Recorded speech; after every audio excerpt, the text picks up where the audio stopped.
Thank you, Michael. Thank you, Lisa, Stephanie.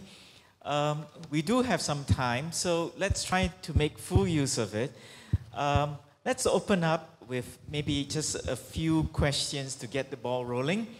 And would anybody care to start? We have mics that can be brought to you. Yeah. And I would like you to, over there, please. Yeah. And if you could just try to keep your question or your comments succinct so that we can have a more wider round of responses. Yeah. Please. Thank you. So some of the reasons posited for the sterility of Singapore or Singaporeans are things like horrible schooling or the existence of a mythos and so on. But these things also exist in, for example, the United States. You know, whether it's the American Dream, Ellis Island, and their schools are even worse. But still, there are people, BLM activists, dodging bullets, and producers Chomsky's and Zins and so on. So is there an element of like cross-cultural analysis in any of this? Have you compared the conditions in Singapore culturally to other countries and see why Singapore has this passivity where some other countries don't? Okay, we'll just hold on to that question if you understand. And we'll have a bit of a free-for-all in responding, whoever wants to respond. So the comparison between societies in terms of the culture of critical discourse. Although I wonder whether the stereotype about America being that kind of culture still holds today, but we'll hold on to that. Yeah. Oh, okay? If you're dying to say something, you may. Yeah. The question was long, and I only understood part of it. But let me just say, in terms of mythology, I think the election of Donald Trump made the scales fall from the eyes of many Americans who realized that they were living within myths that they deeply believed in that were not true. So, yes, there are comparisons to be drawn, both on the grand scale and on the more micro scale. Okay, so that might answer it. Next, please, and maybe we get a couple more. Yes, please, in front. Yep. In your opinion,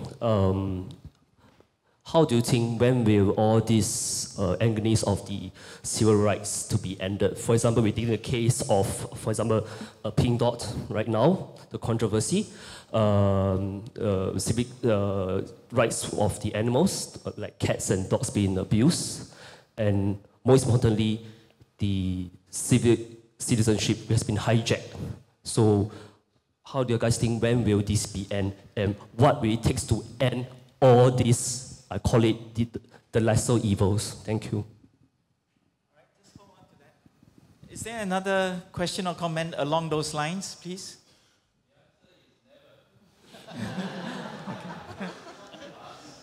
Okay. Beng Huat, you want to expand on that? Okay, so it goes on, yeah.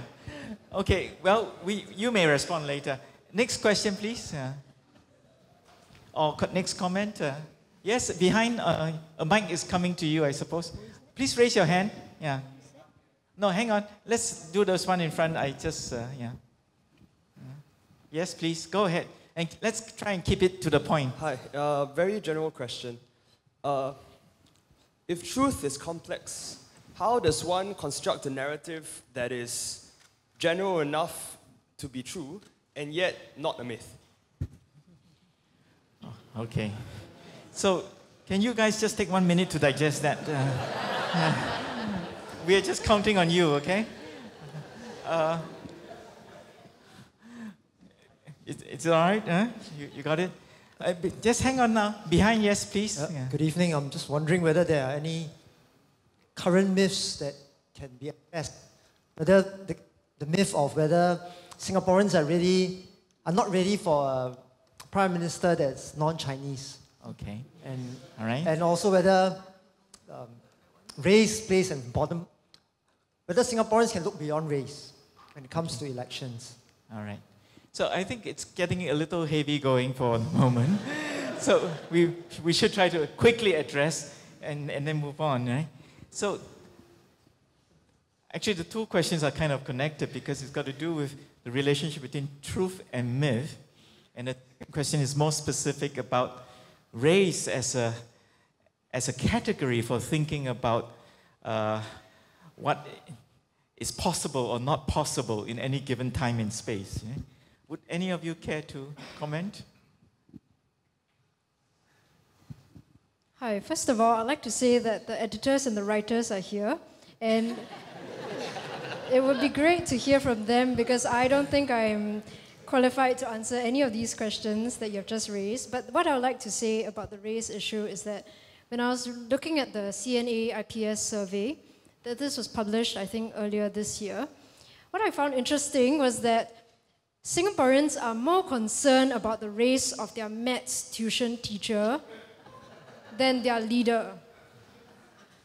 Okay, I'll just let that sink in, okay? Maths tuition teacher and leader, both in terms of the Prime Minister and the President. I don't know whether that means we're race blind or not, but anyway, yes, I would like to hear from the editors and the writers. Thank you. So let's take the race thing first, and thank you for your intervention there. You have pointed to writers and editors. Do you want to name anyone in particular? Because there is one sitting on the same row as the questioner, and who wrote about the myth of CMIO. And she happens to be a colleague of mine, and I just love to tease her. Lavi, can you just answer the question, please?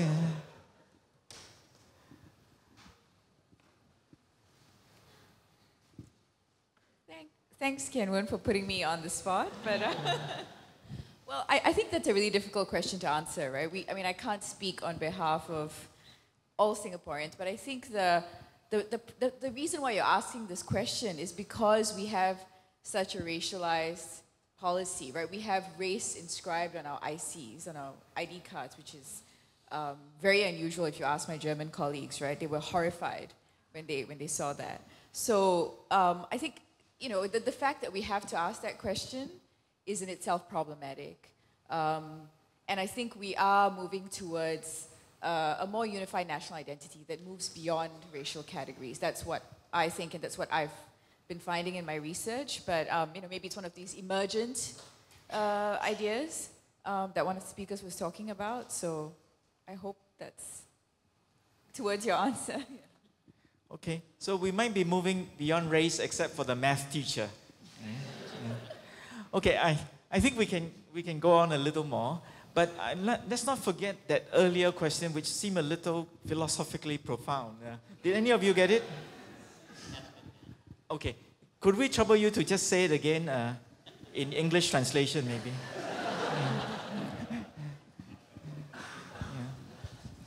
Sorry. So the general gist of my question is that myths are bad, right? I don't think that's contestable here.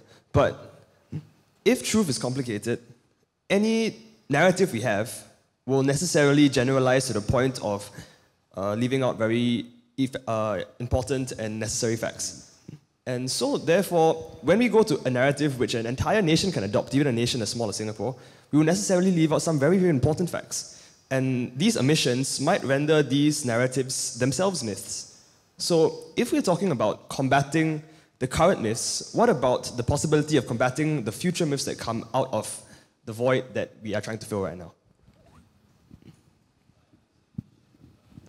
First of all, as an anthropologist, and one of the things we study are myths and rituals and things like that.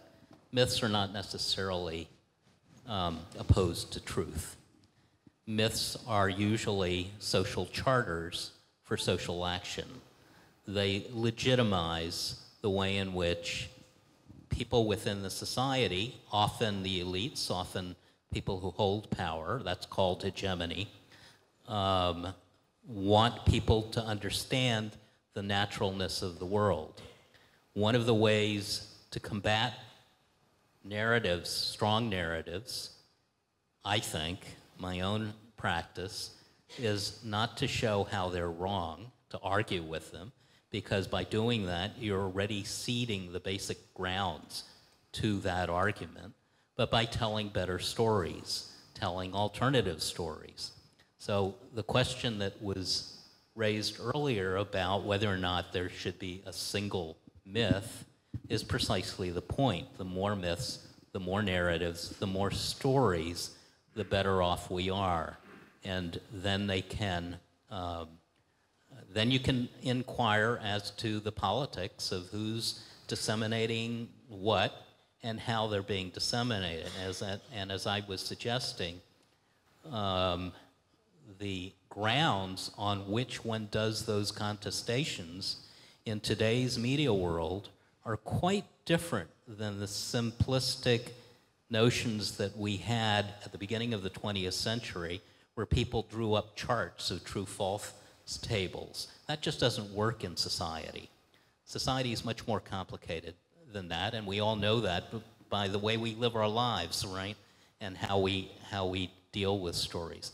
The same holds for race. One of the reasons that I first came to Singapore was because I wanted to find out why or how it was working that Singapore had dumped $20 billion into the life sciences. And I was particularly interested in the Genome Institute of Singapore, because where our contemporary myths are coming from the biology revolution. And one of the ways that people, scientists, have tried to argue against racial categories is that, in a way, scientifically, they're old-fashioned. They don't really mean anything. That, however, does not mean that race is obsolete, because race, as we just heard, are social categories, and they can be discriminatory. They are deeply ingrained. The United States is a prime case, for the man who wants comparisons, is a prime case of struggles over more than a century since the Civil War and the freeing of the slaves in the United States, of trying to allow that emergent scientific understanding, which is how doctors will treat you. You might go into a doctor's office and they'll say, oh, you're Chinese, you're likely to be myopic, I'll test you for that. That's just a rule of thumb. But then when actually something is wrong, they actually have to do the tests. They actually have to get below those simplistic ideas. So the argument is that society is changing and we need to be able to deal with it. And Benoit is absolutely correct. We're never going to get rid of these struggles. We have to learn how to deal with the social struggles that we all live with. And that includes the arguments about whether or not there's a conservative force in Singapore society. There's certainly a conservative force in the United States, let me tell you. That's everywhere, right? And some of those trends are coming out under the pressures of a new economy, which again is another volume that I invite these authors to write about. There's nothing in this volume about the oil economy, about the financial role of Singapore, about some of the other political economy features. We're not living in the political economy that LKY and those guys were dealing with. We're living in a very different kind of world.